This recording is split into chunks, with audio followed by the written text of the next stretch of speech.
হচ্ছে রঙিন পাহাড়। এই যে আমরা এগোচ্ছি।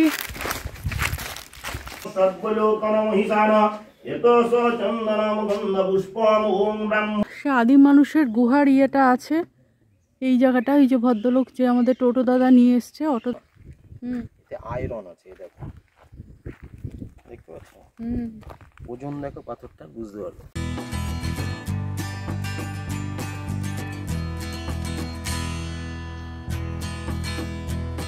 পশ্চিমবাংলার দক্ষিণবঙ্গের শেষ প্রান্ত থেকে আজকে আমাদের নতুন একটা ব্লগে তোমাদের সকলকে স্বাগত। আজকে বেরিয়ে পড়েছি সাইট সিনে। বুঝতেই পারছো, আগের ব্লগে তোমরা দেখেছো আমরা এসছি আমলাশোল। আমলাশোল বলতে পারো এটা কাঁকড়াঝোড়। তো আজকে প্রথম যে আমাদের সাইট সিনের প্রথম দর্শনীয় স্থান হচ্ছে ভৈরব বাবার মন্দির। আজকের প্রথম যে আমাদের দর্শনীয় জায়গা সেটা হচ্ছে ভৈরব মন্দির। তো জায়গাটা একবার দেখো, চারিদিকে পাতা পড়ে আছে। এগুলো কি পাতা বলো তো? শাল পাতা। আর শাল গাছগুলো একবার দেখো।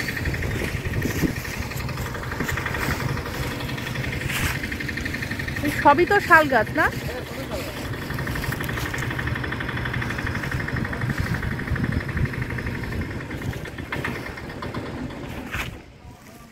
ওগুলো বোধহয় পাখির খোটর করেছে। ও টিয়া পাখির বাচ্চা। প্রচুর টিয়া পাখিও আছে এখানে।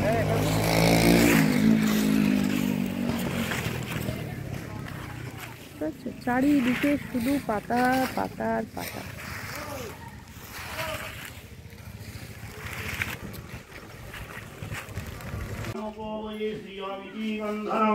ওম গাং গণপতয়ে অশ্বায় বাহনায় সপরিবারায় সপরিবারায় নমো নমঃ। ওম শ্রীশ্চতে লক্ষ্মীশ্চবতনাও রাত্রে বার্ষিকপত্রাণি রূপমোসিনাবত্তামি সানো মহিষান সর্বলোকন মহিষান এতস চন্দনম গন্ধপুষ্পম। ওম ব্রহ্মণায় নমো নমঃ। ওম ব্রহ্মণায় নমো নমঃ। ব্রহ্মণায় নমো নমঃ। গন্ধং ব্রহ্মণায় নমো নমঃ। পুষ্পং ব্রহ্মণায় নমো।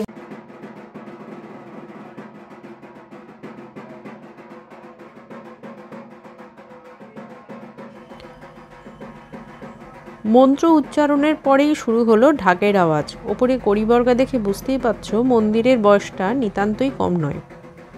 আশপাশের পরিবেশটাও কোথাও যেন নিজেকে হারিয়ে ফেলছিলাম পরিবেশের সাথে। যাই হোক, মন্দিরের বয়স ঠিক কতটা এটা আমরা জানতে পারিনি। অবশ্য পরে মনে হলো লোকাল লোকেরা যারা এসছিলেন পুজো দিতে, এখানে মানত ছিল, তাদের কাছ থেকে জানলে হতো।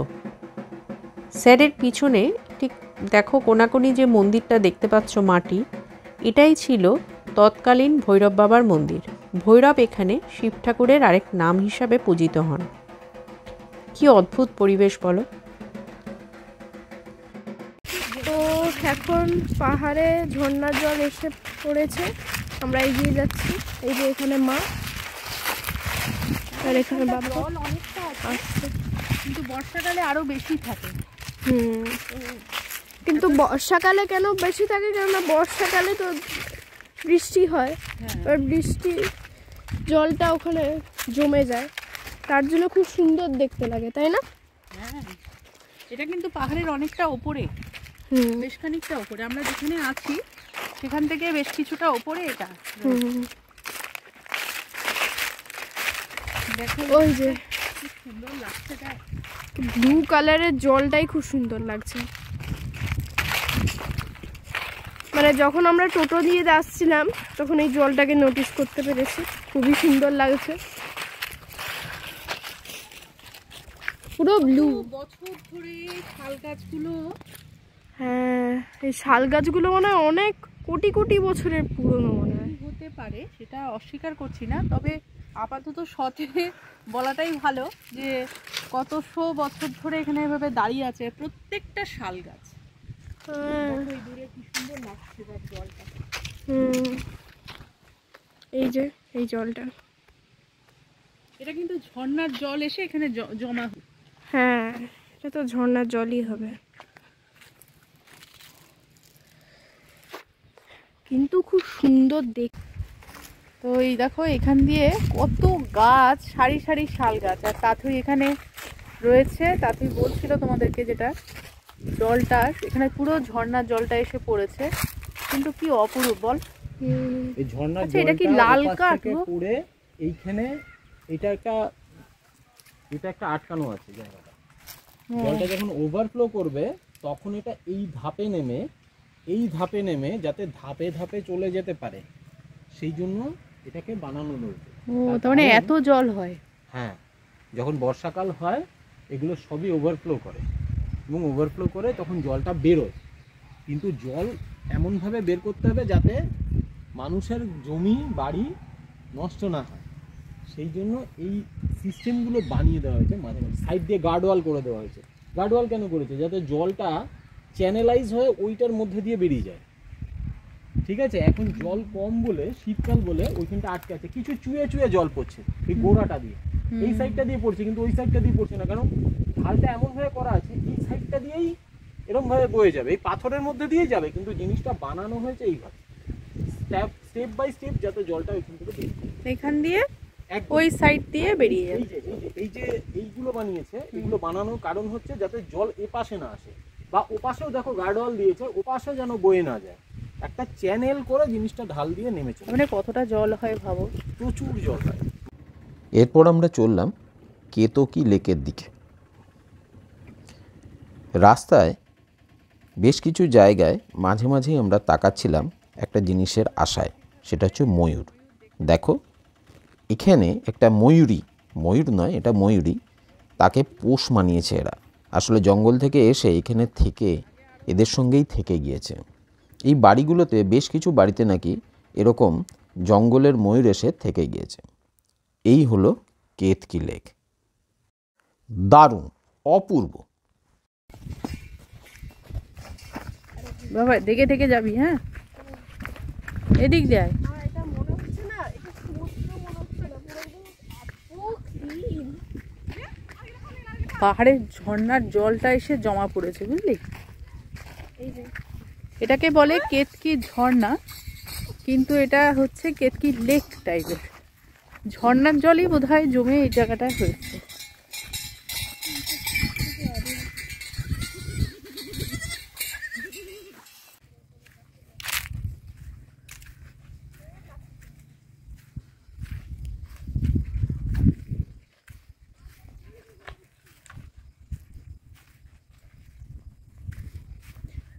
কি পরিষ্কার জলটা একদম।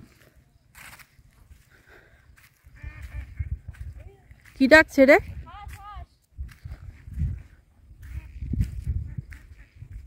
একটা হাঁস না? না অনেক আছে। এই হচ্ছে আশপাশটা।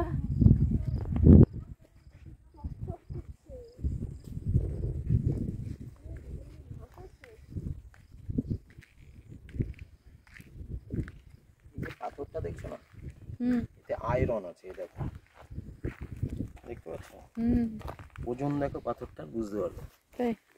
এটা ওজন দেখো, মানে লোহা যে, আরে বাহ, বুঝতে পারছো এইটুকু পাথরে কি ওজন দেখো? হ্যাঁ, দিস ইজ আয়রন। নিয়ে চলে।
জলের ধারে বসে হাঁসের আর পাখির আওয়াজ শোনা, আর পুরো পরিবেশটাকে, এত অদ্ভুত সুন্দর পরিবেশকে, দারুণ দারুণ।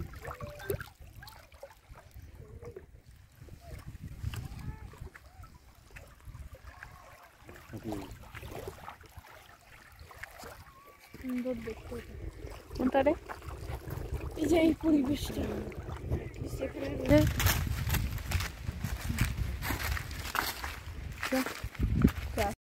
এর পরের ডেস্টিনেশন হচ্ছে রঙিন পাহাড়। নামটা শুনলেই বেশ চমক লাগলো, জানো রঙিন পাহাড়টা আবার কি। সত্যি কথা বলতে কি, পাহাড়ে যখন ঢুকছি, মানে জঙ্গলের ভেতর দিয়ে যখন এগোচ্ছি রঙিন পাহাড় দেখতে, ভয়ে ভেতরটা শুকিয়ে যাচ্ছিল। কেন বলো তো? বাঘের ভয়। রঙিন পাহাড় জিনিসটা কি সেটা ঝট করে বোঝা যাচ্ছে না। অনেকের কাছে ধারণা যে এই পাতাগুলো রঙিন বলে রঙিন পাহাড়, আসলে জিনিসটা তা না। রঙিন পাহাড়ে আমরা যারা গিয়েছিলাম, আমরা যারা যাচ্ছি, তারা বুঝতে পারছি ওখানে বিভিন্ন ধরনের পাথর পাওয়া যায়। সেগুলো হচ্ছে বিভিন্ন কালারের, মানে হোয়াইট মার্বেল থেকে শুরু করে সব কিছুই পাওয়া যাচ্ছে। ব্ল্যাক স্টোন পাথর, এখানে কালারফুল ম্যাঙ্গানিজও পাওয়া যায়। সুতরাং এই জায়গাটা একটা আকরিক পাওয়া যায় এরকম জায়গা।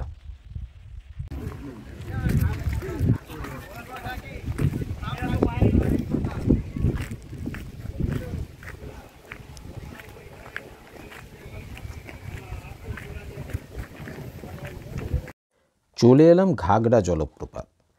ঘাগড়া জলপ্রপাত দেখতে গিয়ে আমার যেটা মনে হলো সেটা হলো বর্ষাকালে এই জায়গাটা একটা অন্য রূপ ধারণ করে।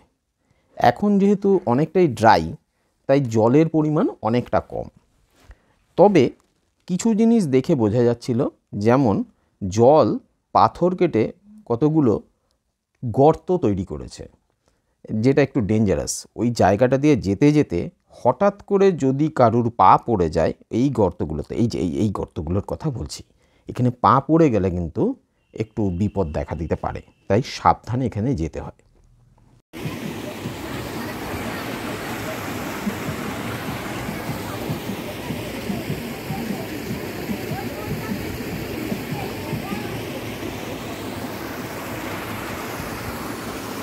এটা বর্ষাকালে আসলে ভরপুর এখানে জল।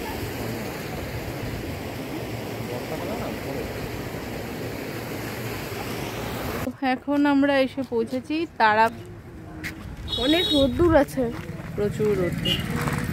দেখো এটা হচ্ছে তারাফিনি ড্যাম। তো জল এখন যা আছে, জলটার পরিমাণটা অনেকটাই কম। এখানে জলটা হয় প্র্যাকটিক্যালি বর্ষাকালে, তখন যখন অতিরিক্ত জল হয়ে যায় তখন এটা ছেড়ে দেওয়া হয়।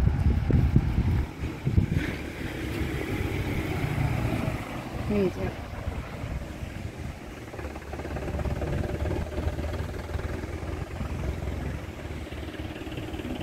এই গেটগুলো তখন খুলে দেওয়া হয় না, জলটা যখন অতিরিক্ত ভরে যায়। হ্যাঁ, কখন খুলে দেওয়া।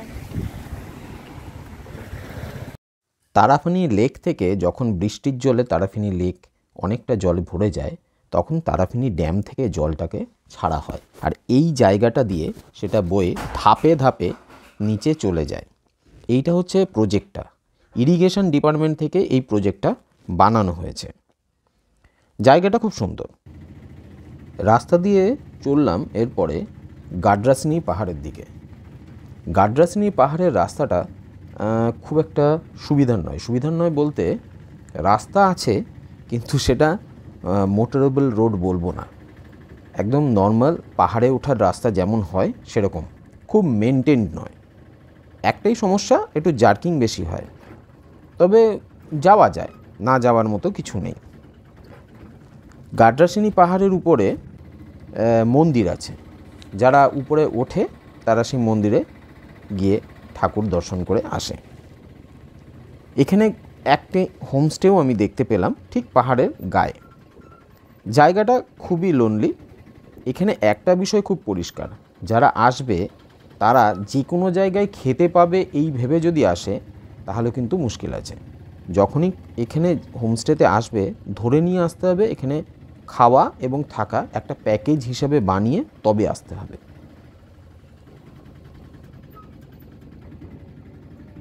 এটা হচ্ছে গাড্রাসেনি পাহাড়, আর এটা হচ্ছে পাহাড়ে ওঠার রাস্তা। তো বেলা অনেকটা হয়ে গেছে, আমরা ওঠার মতো এনার্জি পাচ্ছি না। না আসলে কি বলতো, এই ধরনের পাহাড়ে ওঠার যে ট্রেকিং, এই যে রাস্তাটা দেখতে পাচ্ছ একদম সোজা পাহাড়ে উঠবে, কিন্তু এগুলো না একটু ভোরের দিকে আসলে ভালো হয়। আমাদের বেরোতে মোটামুটি 9:30, আর এখানে প্রত্যেকটা জিনিসই বেশ একটার থেকে আরেকটা লোকেশন বেশ দূরত্বে।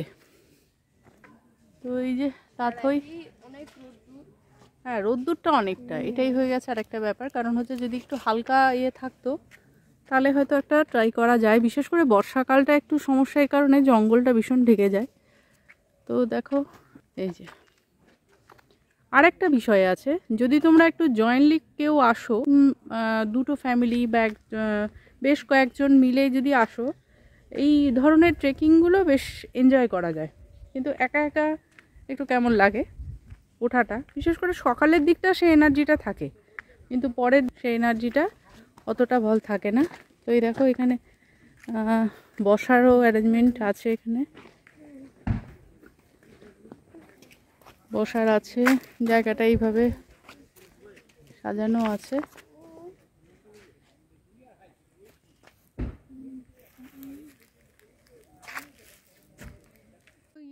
খুব সুন্দর। এই জায়গাটা এসেই যে জিনিসটা মনে হলো সেটা হচ্ছে একটা অদ্ভুত শান্তি, চারিদিকে পাখির ডাক, আর সূর্য অস্তমিত হবে হবে করছে বিকেলের দিক, শাল গাছের জঙ্গল, শাল গাছের যে জঙ্গল তার ছায়া পড়েছে লেকের জলে। সূর্যটা ঠিক যেন লেকটার রূপটাকে আরও সুন্দর করে তুলেছে। অপরূপ সুন্দর এই জায়গাটা, খুবই ভালো লাগার মতো। তো এটা এখন আমাদের শেষের যে জায়গাটা, সেটা শেষের না, এরপরে আরেকটা জায়গা আছে, জানি না যেতে পারবো কিনা সেটা। তবে এটা হচ্ছে খান্ডারানী লেক। এখানে সব পরিযায়ী পাখিরা মানে শীতকালের টাইমে দেখা যায়। দেখো যে ওইদিকে উঠছে, পরিযায়ী পাখিরা থাকে।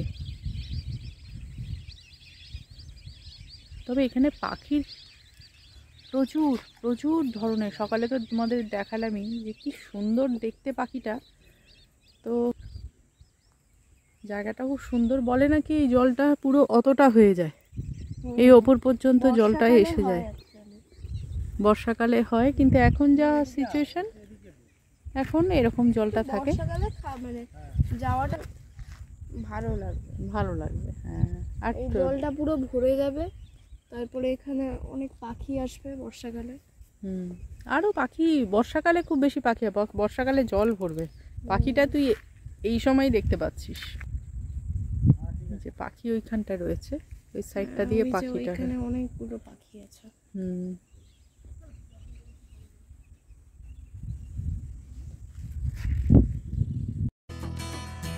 স্টেট হাইওয়ে ধরে চললাম লাল জল গুহা বা লাল জল কেভের দিকে।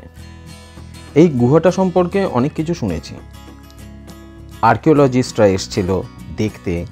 এই গুহার ভিতরে নাকি আদিম মানুষদের আঁকা ছবি আছে, এটা বলছে।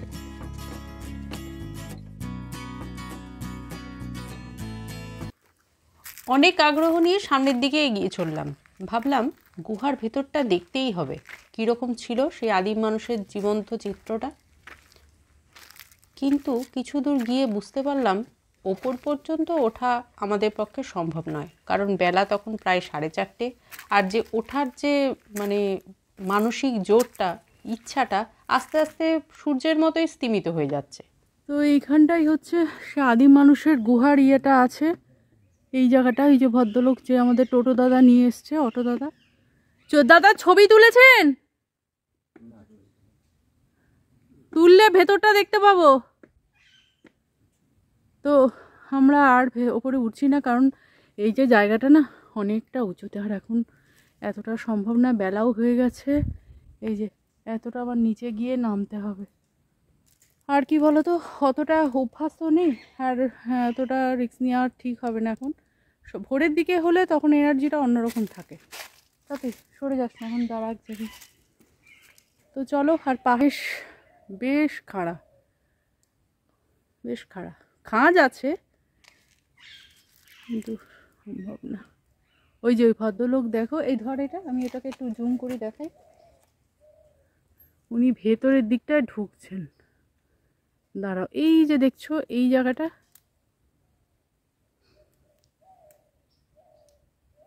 দাঁড়াও, এই জায়গাটা হচ্ছে গুহাটা, যেখানে আদিম মানুষরা, ওই যে ভদ্রলোক বেরোচ্ছেন,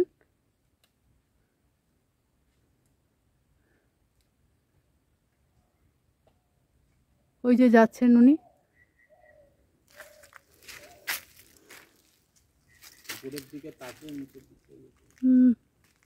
সাবধান করে মা।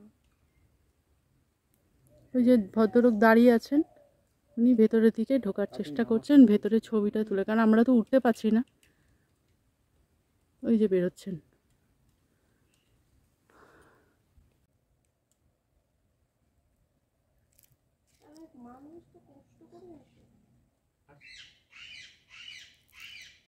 কাকড়াঝোড়ের সাইট সিন আমাদের শেষ। ক্যাম্পে ফেরার পথে আবার ময়ূর দর্শন। তবে ফিরে গিয়ে একটা দারুণ সারপ্রাইজ পেলাম। পরের ব্লগে সেটা আসছে।